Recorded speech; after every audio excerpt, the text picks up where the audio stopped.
Guys and once again welcome to the channel the DAVians. तो पिछले video में हमने पढ़ा था चैप्टर 1 के पार्ट 1 तक जो था सेल नंबर, और अब हम पढ़ने वाले हैं चैप्टर 1 का पार्ट 2 टिल न्यूक्लियस। तो बिना समय गवाए let's get started. So first I am going to give you introduction. तो इंट्रोडक्शन में हम पढ़ेंगे पहले पार्ट्स ऑफ सेल। सेल में कौन कौन से पार्ट्स होते हैं उनके बारे में हम ज़्यादा ब्रीफ नहीं पढ़ेंगे इस इंट्रोडक्शन में। तो शुरू करते हैं। A cell consist of a living protoplasm surrounded by a cell membranes.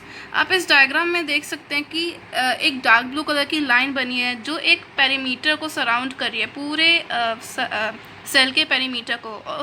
उस ब्लू लाइन को हम बोलते हैं सेल मेम्ब्रेन्स।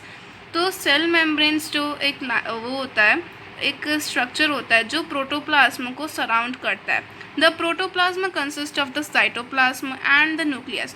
प्रोटोप्लाज्म दो चीज़ों को कंसिस्ट करता है, it is cytoplasm and nucleus. Cytoplasm contains a number of structures which are called cell organelles. अब काइटोप्लाज्म में भी कुछ स्ट्रक्चर्स होते हैं, मतलब नंबर ऑफ स्ट्रक्चर्स, और we can say many structures. Cytoplasm contains many structures called cell organelles. Organelles are therefore structure present within a cell that help it to perform its relevant function. और जो ये cell organelle जो cytoplasm contain करता है, cell organelle, वो एक cell को उसके रिलेवेंट फंक्शंस परफॉर्म करने में उसकी हेल्प करते हैं। So we can say that organelles are therefore structure present within a cell that help it to perform its relevant function. Moving to the next, cell membranes. Okay, so as मैंने अभी आपको एक brief discussion तो नहीं दिया, पर मैंने आपको बताया कि cell membranes is that which surrounds the living protoplasm of the cell. So now we are going to study in brief. So all living cells are bound by a membranes call the plasma membrane or the cell membrane. तो हर living cell में cell membrane present होता है, और cell membrane का other name होता है plasma membranes. It surrounds its inner gel like material called प्रोटोप्लाज्मा। ये हम पहले ही पढ़ चुके हैं कि वो प्रोटोप्लाज्मा को सराउंड करता है। The plasma membrane controls the entry and exit of substances as per as the requirement of the cell. अब आपके एग्जाम में पूछा जा सकता है कि what is the function of plasma membrane. तो हम कह सकते हैं कि plasma membrane controls the entry and exit of substances as per as the requirements of the cell. The cell of plants, fungi and bacteria have an additional outer covering called the cell wall. अब जो plants के cells होते हैं, plants, fungi and bacteria, उनकी cell membrane के अलावा भी एक एडिशनल आउटर कवरिंग होती है which is called cell wall. The cell wall is an important covering in plant cells. It provides rigidity and protection to cell against variation in the environment. It also gives a definite shape, size and support to the cell. अब cell wall किसी भी plant, fungi या bacteria cell में इसलिए important होता है क्योंकि वो उसको, पहली बात तो वो उसको रिजिडिटी प्रोवाइड करता है, और दूसरी बात कि वो उसको प्रोटेक्शन देता है, चाहे कैसा भी वेदर हो, कैसा भी climate, weather it's rainy, sunny और winter, it provides the protection to the cell present inside it. So that's why the cell wall is important. और सेल वॉल जो सेल होती है उसको एक डिफाइनाइट शेप, साइज और सपोर्ट देता है. Okay, coming to the next topic, that is cytoplasm. Okay, so as we studied about cytoplasm, now we are going to study in brief. The portion of the protoplasm lying inner to the cell membranes but outside the nuclear membrane is called cytoplasm. अब protoplasm का जो वो होता है, एक portion होता है जो सेल मेम्ब्रेन के अंदर होता है पर न्यूक्लियर मेम्ब्रेन के बाहर प्रेजेंट होता है, उसको हम बोलते हैं काइटोप्लाज्मा. काइटोस का मतलब होता है हॉलो, मतलब गहरा, और प्लाज्मा का मतलब होता है लिक्विड.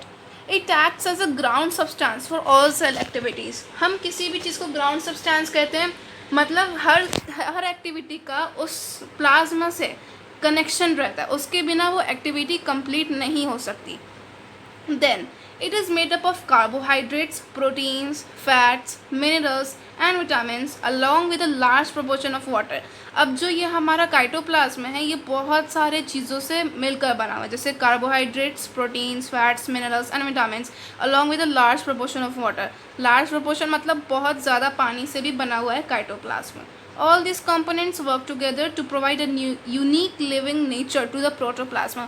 और ये सारे कंपोनेंट्स एक साथ काम इसलिए करते हैं ताकि वो प्रोटोप्लाज्म को एक यूनिक नेचर दे पाए, so that they can give a unique living nature to the protoplasm. Okay, So our next topic is nucleus. So nucleus, it is the most important part of the cell.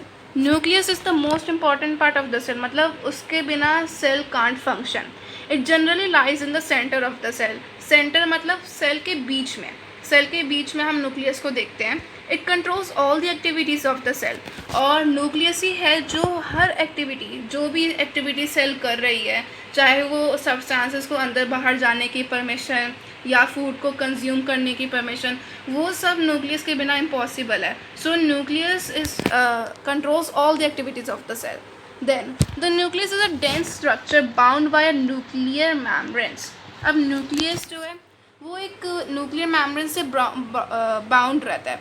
एक तो cell में अपनी ये होती है, cell membrane तो होती है, पर जो न्यूक्लियस होता है उसकी अलग से अपनी मेम्ब्रेन होती है जिसको प्रोटेक्ट करती है. That is nucleus membranes. Okay, then the protoplasm of the nucleus is called nucleoplasm. अब न्यूक्लियस का भी अपना प्रोटोप्लाज्म होता है और न्यूक्लियस के प्रोटोप्लाज्मा को हम कहते हैं nucleoplasm. It has a thread like structure called chromatin. अब जो न्यूक्लियोप्लाज्म होता है उसके अंदर धागे टाइप के स्ट्रक्चर्स होते हैं और उनको हम बोलते हैं क्रोमोटीन.